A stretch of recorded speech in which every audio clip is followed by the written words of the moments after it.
inevitable. Most times we conflict. We also deal with violated children, children whose rights are violated. We deal with conflicting spouses and their relatives. Those are third parties in a relationship. You can find a wife has issues with the in-laws. A husband has issues with the in-laws. At the end of it all, we find ourselves mixed in that.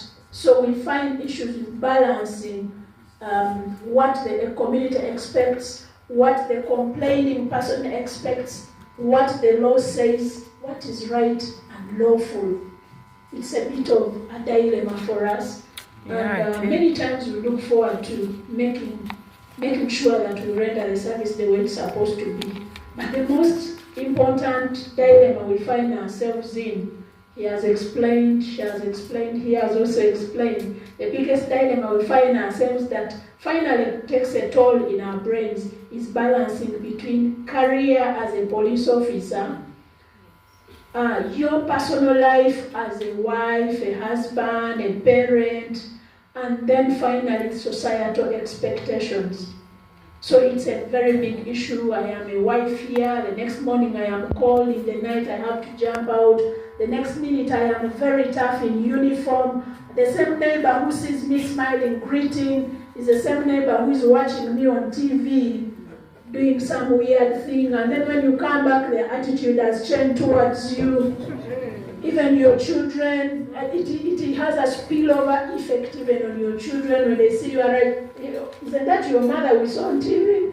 And then they say, the child of Afande, you might bring a gun for us. It has a spillover effect on our families, if not well monitored. I want to run and conclude that as child and family, we have some challenges, some have already been mentioned. Our officers are not trained psychologists, not trained psychiatrists, and I want to say they are also not tailored counselors. He said something about training on job. I think you mentioned about it. Yes, we go through some skill-based trainings in-house, which can be 1 day, 3 days, especially with the help of partners, but these CFPOs, who are the frontline ideal counselors for the child, for Uganda Police Force, are not specific in those areas. And the other challenge I want also to mention is we have a challenge of fear of reporting. Among our officers, they fear to report cases of observed mental issues. Other than the fear, they may also not be able to identify. That is why there is a rollout and awareness on how to identify, look, listen, and refer. But then another challenge we have is there is no deliberate psychosocial intervention or support for these officers. I want to be specific on child and family protection officers.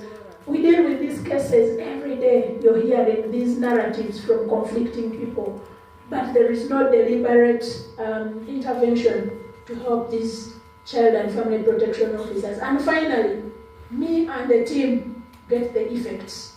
The families are affected, myself am affected, my perception towards men, women, and children changes because of what I hear over and over. There is also bias by community. Like we've had here, I think we have interventions from Kenya. Men perceive it that the police does not help men.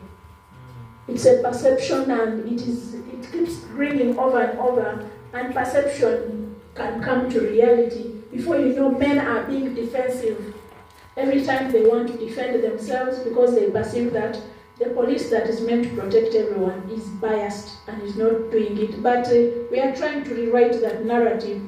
We've had very many men access justice.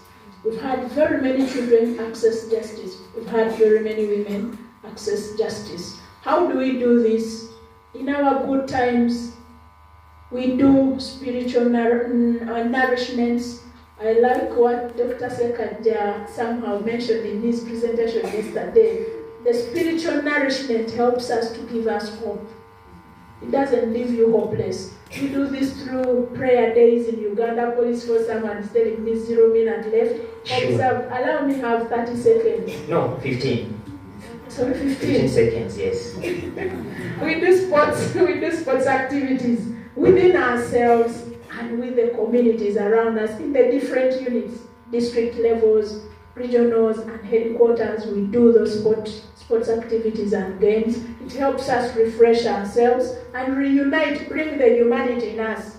When we mix up with the communities, we address that part of us that we are also human. We also do sensitizations through we do runs, we do walks, and we also do band music. We know that the Uganda Police has a band.